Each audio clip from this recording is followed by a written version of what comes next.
மிதுன ராசி அன்பர்களே, அற்புதமான கால நேரம். செவ்வாய் சுக்கிரன் இடமாற்றம்.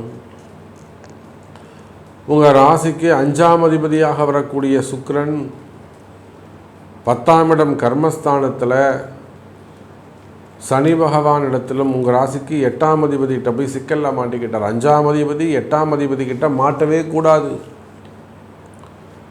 அப்படி செஞ்சால் மிதுன ராசிக்கு வச்சு செஞ்சிடுவார் சனி பகவான். 5, 8 சம்மந்தப்படும். வீட்டில் ஒரே கஷ்டம், வீட்டில் அடுத்தடுத்து ஏதேனும் துன்பங்கள் நிகழ்வது, இல்லாத ஒரு இடதோஷம், ஒரு செய்வினை கோளாறு மாதிரி ஏதோ ஒன்று செஞ்சுட்டாங்க. சாமி, என் பொண்ணுக்கு, என் பையனுக்கு ஏதோ பண்ணிட்டாங்க, எங்கள் வீட்டுக்காரருக்கு ஏதோ பண்ணிட்டாங்க, அல்லது என் குடும்பத்துக்கு ஏதோ செஞ்சுட்டாங்க. அந்த மாதிரியெல்லாம் செய்வினை பிரச்சனைகள், மறைமுகமான பிரச்சனைகள்,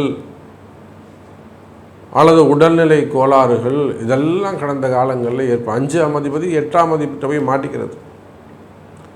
அதே போல் அங்கே இருக்கக்கூடிய ராகு விஷத்தன்மை, எதிரிகளால் வரக்கூடிய தொந்தரவுகள், புதிய எதிரிகள் உருவாகி இருப்பார்கள்.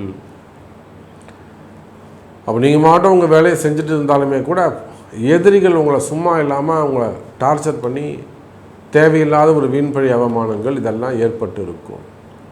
அப்போ மிதுன ராசி என்பர்களே, இந்த சுக்கிரன் நிவர்த்தி என்பது, இடமாற்றம் என்பது மிதுன ராசிக்கு 100% நல்ல இடமாற்றமாக அமைகிறது, யோகமாக அமைகிறது. அதே போலத்தான் செவ்வாயும்.